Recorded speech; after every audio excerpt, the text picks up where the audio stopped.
ఈరోజు వీడియోలో మనం న్యూటన్ మూడవ గమన నియమం అంటే Newton's third law of motion గురించి వివరంగా తెలుసుకుందాం. ప్రతిచర్యకు సమానమైన మరియు వ్యతిరేక దిశలో ప్రతిచర్య ఉంటుందని మనం తరచుగా వింటుంటాం. కానీ భౌతిక శాస్త్రం పరంగా మరింత స్పష్టత కోసం దీనిని ప్రతి బలానికి సమానమైన మరియు వ్యతిరేక దిశలో పనిచేసే మరో బలం ఉంటుంది అని నిర్వచించుకోవాలి. బలాలు ఎల్లప్పుడూ జంటలుగానే పనిచేస్తాయి. దీనిని మనం సమీకరణ రూపంలో FAB ఈక్వల్స్ టు FB అని రాయవచ్చు. ఇక్కడ బలాలు సదిశులు. అంటే వాటి పరిమాణం లేదా మాగ్నిట్యూడ్ సమానంగా ఉంటుంది. కానీ నెగెటివ్ గుర్తు వల్ల డైరెక్షన్ వ్యతిరేకంగా ఉంటుందని అర్థం. ఇక్కడ ఒక సందేహం రావచ్చు. ఒకవేళ ప్రతి బలానికి సమానమైన మరియు వ్యతిరేక బలం ఉంటే ఆ రెండు బలాలు ఒకదానికొకటి రద్దు చేసుకుంటాయి కదా అని. అప్పుడు ఫలిత బలం సున్నా అయిపోవాలి. వస్తువులకు త్వరణం అసలు సాధ్యం కాకూడదు కదా. కానీ అలా జరగదు. ఎందుకంటే ఆ రెండు బలాలు ఒకే వస్తువుపై పనిచేయవు. అవి ఎల్లప్పుడూ వేర్వేరు వస్తువులపై పనిచేస్తాయి. ఉదాహరణకు ఏ మరియు బి అనే రెండు వస్తువులను తీసుకుంటే వస్తువు బి పై వస్తువు ఏ ప్రయోగించే బలాన్ని చర్య అంటే FAB అనుకుంటే దానికి ప్రతిచర్యగా వస్తువు ఏ పై వస్తువు బి సమానమైన మరియు వ్యతిరేక బలాన్ని ప్రయోగిస్తుంది. అదే మన FBA. ఈ బలాలు వేర్వేరు వస్తువులపై పనిచేస్తాయి. కాబట్టే అవి ఒకదానికొకటి రద్దు చేసుకోవు. ఇప్పుడు మరో సాధారణ అపోహను తొలగించుకుందాం. రెండు వస్తువుల ద్రవ్యరాశిలో చాలా తేడా ఉన్నప్పుడు ఈ బలాలు సమానంగా ఉంటాయా? ఒక పెద్ద నక్షత్రాన్ని, దాని చుట్టూ తిరిగే ఒక చిన్న గ్రహాన్ని తీసుకుందాం. నక్షత్రం ద్రవ్యరాశి గ్రహం ద్రవ్యరాశి కంటే కొన్ని కోట్ల రెట్లు ఎక్కువ. నక్షత్రం గ్రహాన్ని F బలంతో ఆకర్షిస్తే గ్రహం కూడా నక్షత్రాన్ని అంతే సమానమైన F బలంతో ఆకర్షిస్తుంది. పెద్ద వస్తువు ఎక్కువ బలాన్ని ప్రయోగిస్తుందని అనుకోవడం అపోహ మాత్రమే. రెండు బలాలు పరిమాణంలో సమానమే.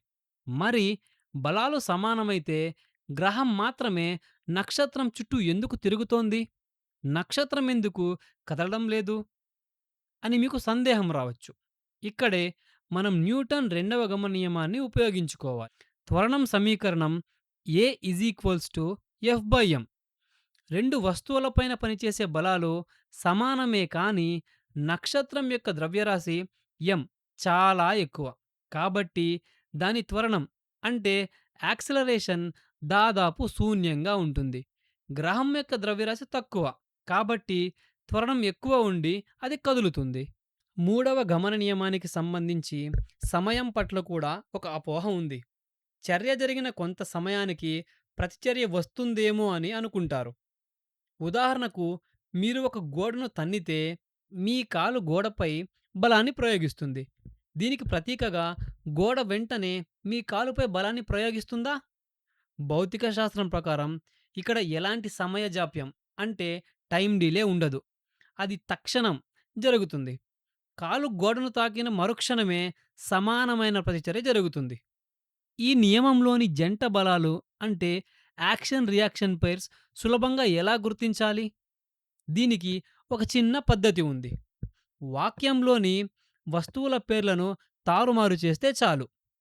నా కాలు ద్వారా గోడపై ప్రయోగించబడిన బలం చర్య అయితే, దీనికి ప్రతిచర్య గోడ ద్వారా నా కాలుపై ప్రయోగించబడిన బలం. ఈ వస్తువుల స్థానాలను ఏ మరియు బిలను రివర్స్ చేయడం ద్వారా మనం ఖచ్చితమైన ప్రతిచర్య బలాన్ని ఎలాంటి తప్పులు లేకుండా గుర్తించవచ్చు. ఇప్పుడు కొంచెం క్లిష్టమైన ఉదాహరణ చూద్దాం. ఒక బల్లపై ఉంచబడిన ఒక చెక్క దిమ్మను ఊహించుకోండి. ఈ దిమ్మపై రెండు బలాలు పనిచేస్తున్నాయి. ఒకటి భూమి తన వైపు ఆకర్షించే గురుత్వాకర్షణ బలం FG. ఇది దిమ్మె కింద వైపుకు పనిచేస్తుంది.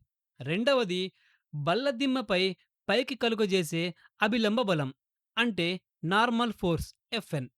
దిమ్మె స్థిరంగా ఉందంటే ఈ రెండు బలాలు సమానంగా వ్యతిరేక దిశలో ఉన్నట్టే. మరి ఇవి న్యూటన్ మూడవ నియమం ప్రకారం జంట బలాలు అవుతాయా? ఖచ్చితంగా కాదు. ఎందుకంటే ఈ 2 బలాలు ఒకే వస్తువు అయిన దిమ్మెపై పనిచేస్తున్నాయి. ఫలితం బలం 0 అయ్యి త్వరణం శూన్యమవుతుంది. ఇది కేవలం న్యూటన్ రెండవ గమన నియమానికి ఉదాహరణ. మూడవ నియమం ప్రకారం జంట బలాలు ఎప్పుడూ వేర్వేరు వస్తువులపై పనిచేయాలి. మరి దిమ్మెపై పనిచేస్తున్న భూమి గురుత్వాకర్షణ బలానికి ప్రతిచర్య ఏది? భూమి దిమ్మెను కిందకు లాగుతుంది. కాబట్టి ప్రతిచర్యగా దిమ్మె కూడా భూమిని అంతే బలంతో పైకి లాగుతోంది. దిమ్మె భూమిని పైకి లాగితే భూమి ఎందుకు పైకి రావడం లేదు? అంటే ఇందాక చెప్పుకున్నట్లు భూమి ద్రవ్యరాశి అపారం. కాబట్టి A=F/m ప్రకారం ఆ బలం వల్ల భూమిలో కలిగే త్వరణం శూన్యం. అలాగే బల్లదిమ్మెను పైకి నెట్టే అభిలంబ బలానికి ప్రతిచర్య ఏమిటి? వస్తువుల పేర్లు తారుమారు చేయండి. ప్రతిచర్య దిమ్మె బల్లను కిందకు నెట్టే బలం. ఇవి వేర్వేరు వస్తువులపై పనిచేసే నిజమైన మూడవ నియమ జంట బలాలు. ఒకవేళ మీరు నేలపై నిలబడి గాల్లోకి ఎగిరితే ఏం జరుగుతుంది? మీరు గాల్లో ఉన్నప్పుడు భూమి మిమ్మల్ని గురుత్వాకర్షణ శక్తి బలంతో కిందకు లాగుతుంది. అదే సమయంలో మూడవ నియమం ప్రకారం మీరు కూడా భూమిని మీ వైపుకి ఆకర్షిస్తుంటారు. మీ ఇద్దరి మధ్య పనిచేసే బలాలు ఖచ్చితంగా సమానంగా ఉంటాయి. కానీ మీ ద్రవ్యరాశితో పోలిస్తే భూమి యొక్క ద్రవ్యరాశి అనంతం కాబట్టి మీరు మాత్రమే కిందకు పడుతున్నట్టు కనిపిస్తుంది. భూమి పైకి వచ్చేది ఏమాత్రం కనిపించదు. కాబట్టి మనం గుర్తుంచుకోవాల్సిన ముఖ్య విషయం ఏంటంటే, విశ్వంలోని ఏ 2 వస్తువుల మధ్యనైనా బలాలు ఎప్పుడూ జంటగానే ఉంటాయి. ఒంటరి బలం అంటే ఐసోలేటెడ్ ఫోర్స్ అనేది ప్రకృతిలో ఎక్కడా సాధ్యం కాదు. ఏవైనా 2 బలాలు ఒకదానినొకటి రద్దు చేసుకుంటే అవి ఒకే వస్తువుపై పనిచేస్తున్నాయని అర్థం చేసుకోండి. కాబట్టి అవి న్యూటన్ మూడో గమన నియమం చెప్పే చర్య మరియు ప్రతిచర్య జంట బలాలు కానే కావు అని స్పష్టంగా అర్థం చేసుకోవాలి. ముగింపుగా న్యూటన్ మూడవ గమన నియమం ఎప్పుడు 2 వేర్వేరు వస్తువులపై పనిచేసే బలాల గురించి చెబుతుంది. ఒక వస్తువు ఎంత పెద్దదైనా, ఎంత చిన్నదైనా వాటి మధ్య ప్రయోగించబడే చర్య మరియు ప్రతిచర్య గుర్తించడానికి వస్తువుల పేర్లను తారుమారు చేయండి. వస్తువుల కదలిక అంటే త్వరణం అనేది వాటి ద్రవ్యరాశిపై ఆధారపడి ఉంటుందని గుర్తుంచుకోండి.